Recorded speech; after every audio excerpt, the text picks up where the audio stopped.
Trésor de la neige, Patricia St. John. Annette n'a plus sa chère maman, morte lorsque son petit frère Danny est né un soir d'hiver. Annette doit le garder tandis que grand-maman fait le ménage. Heureusement, Danny est devenu un grand garçon. Lucien, le petit voisin, est réellement méchant.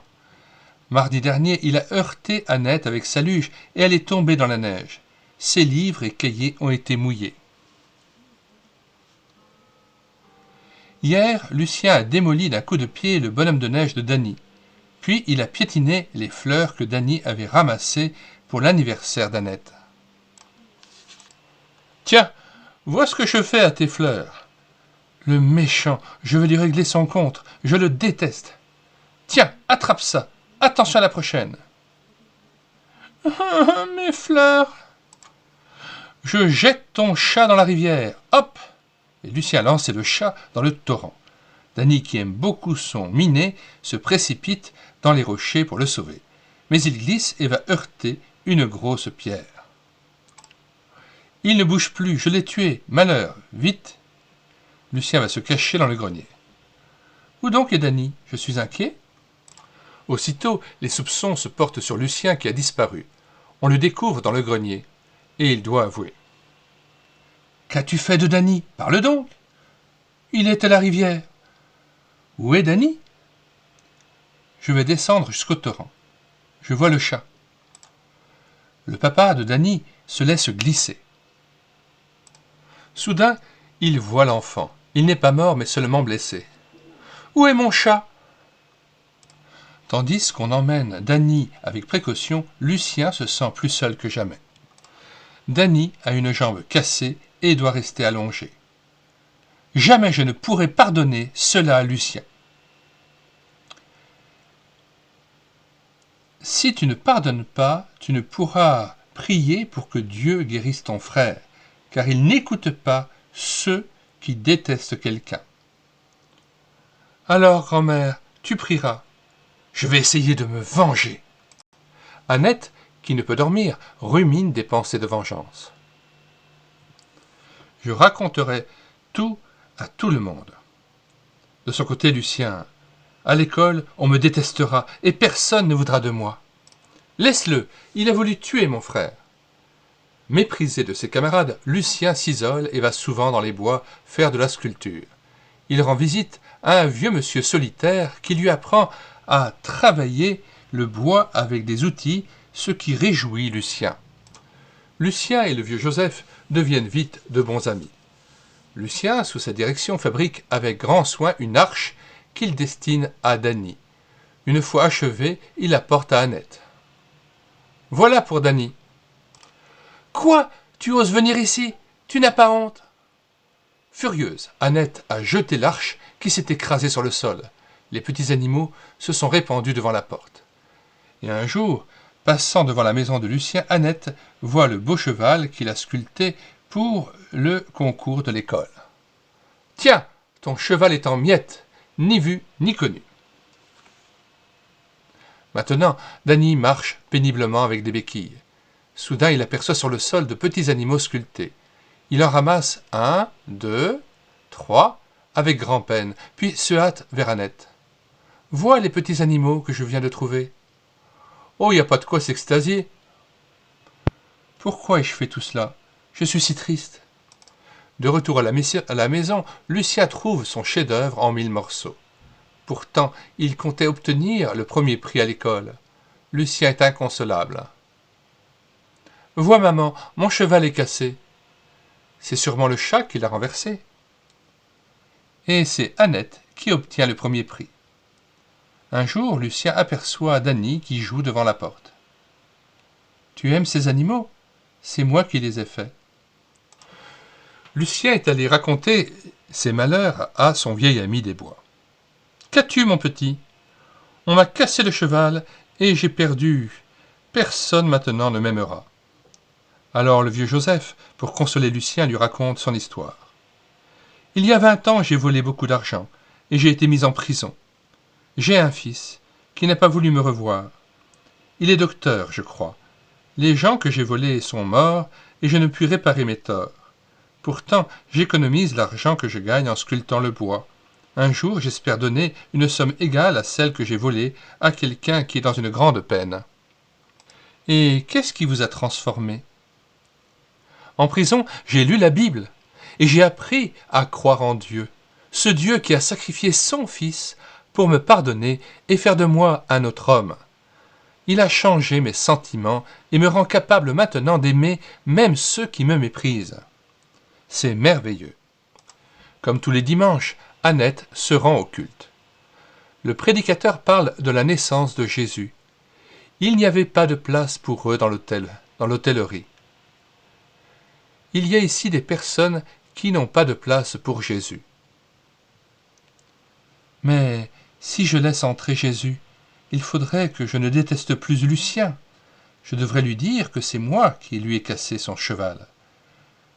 Je ne puis lui demander pardon. Grand-maman, qu'est-ce que cela veut dire que Jésus frappe à la porte de notre cœur? Cela signifie que Jésus est mort pour payer les mauvaises choses que nous avons faites. Il veut venir dans nos vies pour nous aider à désirer, à ne faire que de bonnes choses. 1 heure plus tard, Annette a fait une chute dans la neige. « Oh, mon pied! Il va falloir que je me traîne jusqu'au premier chalet. » Il n'y a personne ici.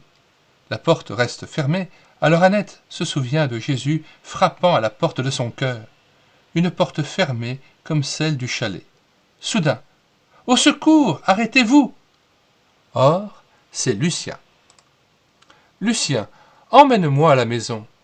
Je souffre. »« Seigneur, prends ma vie. »« Entre, je suis triste d'avoir détesté Lucien.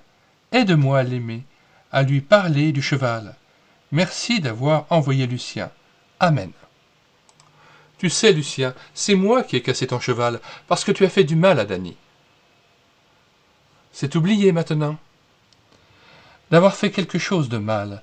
Aussi, je pense que cela aidera Annette à me pardonner. Nous sommes heureux que tu sois avec nous, Lucien. J'aimerais me trouver souvent en compagnie d'amis, au chaud. J'ai réfléchi. Tout le monde sait ce que Lucien a fait, mais personne n'est au courant du mal que j'ai commis. Je devrais dire au maître que j'ai cassé ton cheval pour qu'il te donne un prix. Seigneur Jésus, je veux réparer, mais je n'en ai pas le courage. Viens ôter la peur de mon cœur. Le lendemain, Annette va trouver le maître pour lui avouer sa faute et pour lui montrer les animaux de Lucien. N'est-ce pas qu'il mérite un prix? Tu as trop marché, Dany. Oui, je suis fatigué. Je vais te porter. Mais je pense que Dany est estropié. Quand je pense que Dany est estropié, j'en veux à Lucien. Demande à Jésus de chasser ses pensées. Lucien est heureux, car il lui semble qu'Annette est plus gentille maintenant. Elle lui a dit que c'est grâce à Jésus. En rentrant à la maison, il prend la Bible, la lit et découvre que Jésus a le pouvoir de guérir un boiteux. Et s'il priait pour Dany? Il pourrait peut-être guérir Dany. S'il te plaît, Seigneur, guéris Dany et qu'il remarche. Lucien s'entretient avec sa maman au sujet de Dany. Il y a un médecin célèbre à la ville. Je crois que le docteur Givet pourrait guérir Dany, mais cela coûterait beaucoup d'argent. J'ai mon plan. Lucien se rend chez le vieux Joseph et lui explique qu'il veut aller trouver un médecin célèbre pour qu'il guérisse Dany. Mais il lui faut beaucoup d'argent. Or, quel est le nom de ce docteur? Docteur Givet. Dis-lui qu'il peut avoir tout l'argent nécessaire pour sauver Dany, mais ne parle pas de moi, surtout. C'est promis. C'est dans la nuit et par une tempête de neige que Lucien se rend à la ville. La route est longue et la marche difficile. Par moments, Lucien a envie de s'en retourner, mais alors il se souvient que Jésus est avec lui. Je voudrais parler au docteur Givet. Rentre vite, tu es tout transi de froid. Mais pourquoi es-tu venu par un temps pareil ?» Alors, mis en confiance, Lucien raconte tout sur Dany, toute la triste histoire. « Nous irons tous les deux demain par le train, quand il se sera reposé. »« Mais où as-tu eu tout cet argent ?»« Un vieux me l'a donné, mais c'est un secret. »« Tu n'avais pas peur en chemin ?»« Si, mais Jésus était avec moi. » Remercions Dieu ensemble et demandons-lui de nous aider à guérir Dany. Seigneur Jésus, viens dans ma vie comme tu l'as fait pour Annette. Quelle joie et quel changement dans la vie de Lucien. Jésus est son sauveur. Le docteur et Lucien sont venus voir Dany. « Montre-moi comment tu marches. » Le docteur JV examine longuement Dany. « Il est très possible d'améliorer la jambe de votre garçon, mais il faudrait l'amener à l'hôpital pour 3 ou 4 mois. »« Non, non, je ne veux pas aller à l'hôpital. »« Alors, il faut l'opérer. »« Oui, mais cela va coûter beaucoup d'argent, plus que nous n'en avons. » Lucien a déjà payé, donc rien ne doit vous arrêter. Si Annette pouvait accompagner Dany. Alors, d'accord, si Annette vient me tenir compagnie. Le docteur JV ramena Lucien chez lui. Sa maman, rassurée, le mit au lit car il était épuisé. « S'il vous plaît, madame, dites-moi où habite le vieil homme, l'ami de Lucien. »« C'est simple, suivez le chemin à travers les bois. »« Si je comprends, Lucien a dévoilé le secret. »« Pas du tout, j'ai suivi seulement les indications de sa maman. »« Père, ce que tu as fait me touche.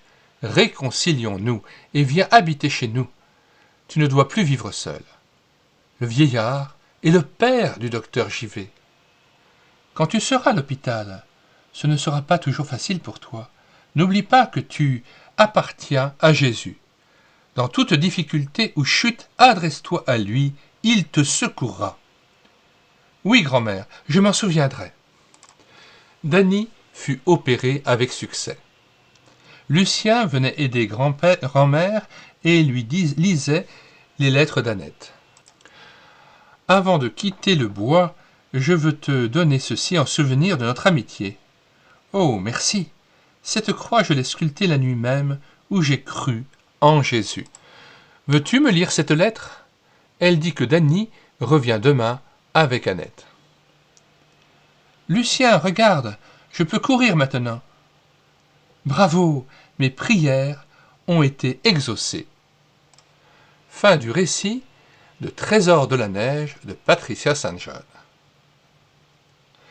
Cet ouvrage est paru sous forme de roman pour la jeunesse, ayant pour titre « Qui donc a frappé ?» Nous l'avons réédité numériquement et vous pouvez le télécharger sur le site internet médiathèquechrétienne.fr. Alors, vous écrivez sur la barre de recherche Google médiathèquechrétienne.fr, d'un seul tenant, tout attaché et sans accent. Une fois arrivé sur le site, vous cliquez sur « Livre à télécharger ». Puis, vous faites une recherche par ordre alphabétique d'auteur, à S pour Patricia St. John. Une fois trouvé l'auteur, vous cliquez sur « Qui donc a frappé ?» et le roman est à vous gratuitement. Si vous voulez l'avoir sous forme d'ouvrage, il en reste encore 4 exemplaires à la Maison de la Bible sous le nom précis de Trésor de la neige. Nous mettons dans les commentaires de cette vidéo non seulement le lien de téléchargement gratuit de l'ouvrage Qui donc a frappé, mais aussi le lien d'achat de cet ouvrage actuel que vous pouvez avoir sous forme papier, sous format papier, de Trésor de la neige, en vente à la Maison de la Bible. Et puis nous vous communiquons l'ensemble des ouvrages de Patricia St. John que vous pouvez télécharger gratuitement sur le site internet médiathèquechrétienne.fr, site que nous avons bâti en synergie avec cette chaîne YouTube Elle écouter sa parole, afin d'assurer la réédition numérique gratuite des ouvrages chrétiens épuisés et non réédités.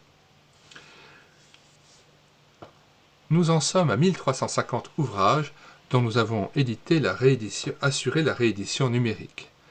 Alors n'hésitez plus, rendez-vous sur médiathèquechrétienne.fr et profitez de tous ces ouvrages que vous pouvez désormais télécharger gratuitement.